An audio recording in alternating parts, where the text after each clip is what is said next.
बच्चों, कैसे हैं आप? उम्मीद करती हूँ आप बढ़िया और एकदम मज़े में होंगे, खुश होंगे और लाइफ को एंजॉय कर रहे होंगे। बिल्कुल बच्चों, खुश रहिए, स्वस्थ रहिए, मस्त रहिए, यही जीवन जीने का आधार है। देखिए, जब हम खुश होते हैं तो कार्य भी निपुणता से करते हैं। तो चलिए रहते हैं खुश और बढ़ते हैं अपने अध्याय की ओर।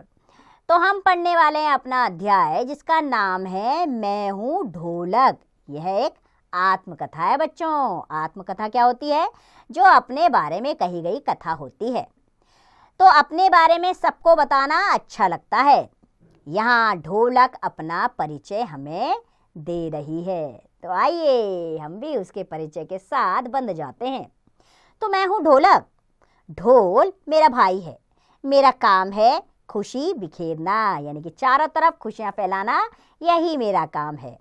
जब भी मैं बजती हूँ सभी का मन उमंग से भर जाता है। उमंग अर्थात सभी का मन खुशी से भर जाता है, चाहे वह बच्चा हो, बूढ़ा या जवान हो। अर्थात बच्चा, बूढ़ा, जवान सभी खुशी से झूम उठते हैं जब मैं ढोलक बजती हूँ।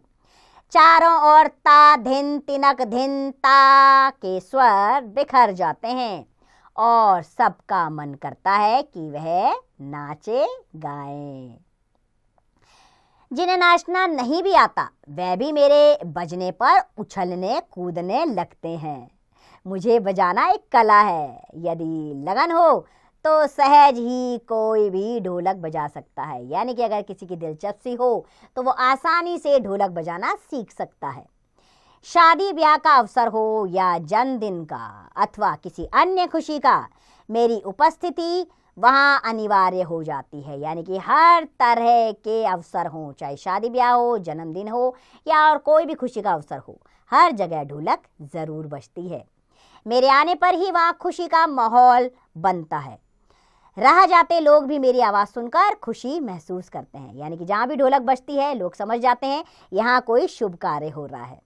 मेरा बदन लकड़ी का होता है, यानी कि मैं लकड़ी से बनती हूँ और दोनों सिरों पर चमड़ा गड़ा होता है। दोनों तरफ क्या होता है? चमड़ा होता है। सारे शरीर पर क्या होती हैं? सफ़ेद रस्सियाँ, यानी कि डोरियाँ कसी होती हैं। देखा है ना आपने ढोलक, है ना? लकड़ी से बना होता है, दोनों तरफ होता है चमड़ा और रस्सियों से बंधी होती है। न मैं कुछ खाती हूँ ना ही पीती, पर मुझे सावधानी से रखना चाहिए, नहीं तो मैं सिरे से फट जाती हूँ। मेरी डोरियाँ भी कसते रहना चाहिए। भगवान के मंदिर में मेरा खास स्थान है, यानी कि मंदिरों में मैं तो रोज ही बजाई जाती हूँ। भक्तजन मेरी सहायता से कीर्तन आदि करते हैं। कीर्तन यानी कि भगवान के भजन करते हैं और मुझे रोज बजाते हैं। तब मैं स्वयं को धन्य समझती हूँ। सचमुच सचमुच दूसरों के काम आने और उन्हें खुशी देने में ही सच्ची खुशी है। इसलिए मुझे अपना जीवन अच्छा लगता है। आप भी मुझे बजाकर आनंद ले सकते हो। अच्छा, शेष बातें फिर कभी। आपकी अपनी ढोलक। तो बच्चों, ढोलक के बारे में पढ़कर स्वयं का परिचय देने की विधा को सीखने में सहायता मिलती है। जिस प्रकार ढोलक ने अपना परिचय दिया है उसी प्रकार आप भी अपना परिचय दीजिएगा। तो बच्चों, आसपास की वस्तुओं की उपयोगिता के विषय में आप भी जानकारी प्राप्त करें और लोगों से, अपने सहपाठियों से इस विषय में वार्तालाप जरूर करें। आइए अब बढ़ चलते हैं हम अभ्यास प्रश्नों की ओर। पहला प्रश्न है हमारा मौखिक प्रश्न, जिसमें पहला प्रश्न आ रहा है, आत्मकथा किसे कहते हैं? अपने बारे में कही गई कथा को आत्मकथा कहते हैं। इसी प्रकार बाकी के प्रश्नों के उत्तर दीजिएगा। दूसरा प्रश्न है विकल्प से संबंधित। पहला प्रश्न आ रहा है, इसमें ढोलक ने अपना भाई बताया है, ढोल को, हारमोनियम को, तबले को, बांसुरी को।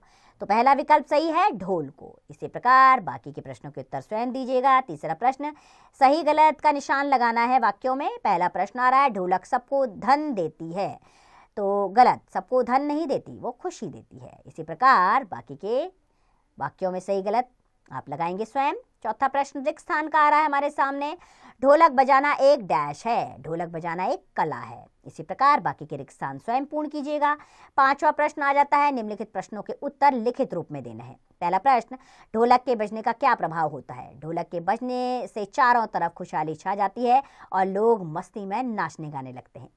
इसी प्रकार बाकी के प्रश्नों के उत्तर स्वयं दीजिएगा बच्चों। आइए कल्पना की उड़ान पर आते हैं। स्वयं को पुस्तक मानकर कुछ वाक्य लिखिए, यानी कि मान लीजिए कि आप पुस्तक हैं, उस पर कुछ वाक्य लिखिए। तो मेरा नाम है, आप कोई भी पुस्तक, मेरा नाम रामायण है, मैं एक पुस्तक हूँ, मेरे अंदर राम के विषय में बहुत सारी जानकारियाँ छिपी हुई है, मुझे पढ़ने से आपको अपूर्व आनंद का अनुभव होगा। इस प्रकार के आप वाक्य लिख सकते हैं।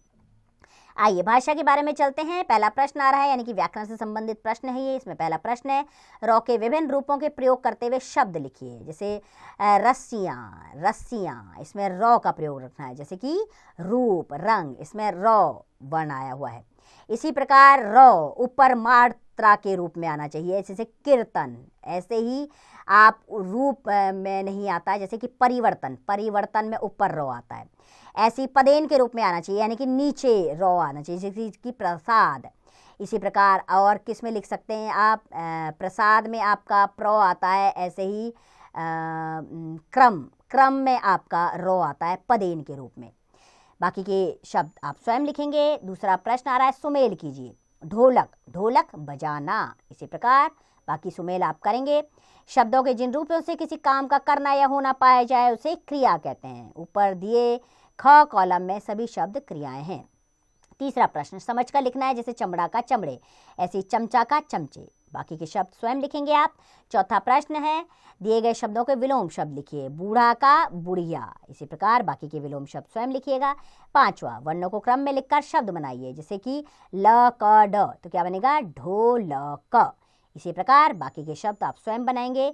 विषय संवर्धक गतिविधियों में पहला प्रश्न आ रहा है, क्या आप भी संगीत में रुचि रखते हैं? क्या आप कोई वाद्य यंत्र जैसे ढोलक, बांसुरी, तबला आदि बजाना जानते हैं? यदि नहीं तो सीखिए। बिल्कुल बच्चों, इस अद्भुत कला को सीखने ज़रूर चाहिए। किसी भी चीज़ को सीखिए, लेकिन ज़रूर सीखिए। दूसरा प्रश्न, दिए गए चित्र में रंग भरिए तथा इस वाद्य का नाम भी लिखिए। आपके सामने चित्र दिया गया है, किसका, तबला का। अब इसमें रंग भरिए और इसका नाम नीचे लिख दीजिए, तबला। तो उम्मीद करती हूँ ढोलक ने जो अपनी आत्मकथा आपको बताई है, आप भी उससे बहुत प्रभावित हुए होंगे। इसी प्रकार आप भी अपनी आत्मकथा लिख सकते हैं और ढोलक बजाने का आनंद ज़रूर उठाइएगा और इसी प्रकार का कोई भी वाद्य यंत्र ज़रूर सीखिएगा बच्चों। उम्मीद करती हूँ यह पाठ आपको पसंद आया होगा। तो खुश रहिए, स्वस्थ रहिए, मस्त रहिए और इसका अभ्यास करते रहिए।